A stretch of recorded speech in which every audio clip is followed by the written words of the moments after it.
চলুন আজকে মানুষের সঙ্গে সুন্দরবনের বাঘের সঙ্গে কিছু পার্থক্য বের করি।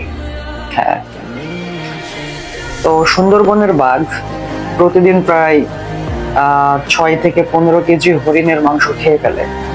হ্যাঁ, কিন্তু বড় পুরুষ বাঘগুলো এগুলো সুযোগ পেলে আপনার 30 কেজিরও বেশি মাংস খেয়ে ফেলে। যার আনুমানিক বাজার দর এখনকার 20 থেকে 30 হাজার টাকা। এরপর যদি আমরা গরু কিংবা মহিষের হিসাব করি, তারপর প্রতিদিন 15 থেকে 20 হাজার টাকা লাগবে। হ্যাঁ, কিন্তু এখানে একটা মজার বিষয় হচ্ছে বাঘ কিন্তু কোনো ইনকাম করে না। হ্যাঁ, এবং তাদের কোনো চিন্তাও নেই।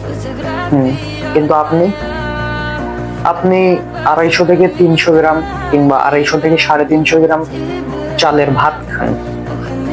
হ্যাঁ, তো তার জন্য আপনি চুরি করেন, ডাকাতি করেন, ঘুষ খান, সুদ খান, অন্যের হক নষ্ট করেন, অপকর্ম করেন, আরো কত কিছু করেন।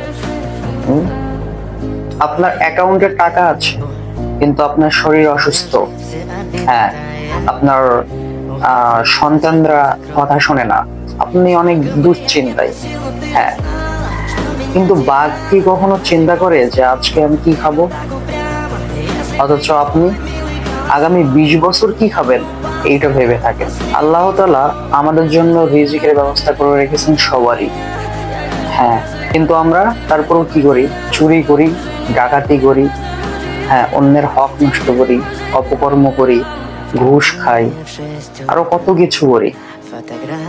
তো আল্লাহ আমাদেরকে সঠিক বুঝ দান করুক।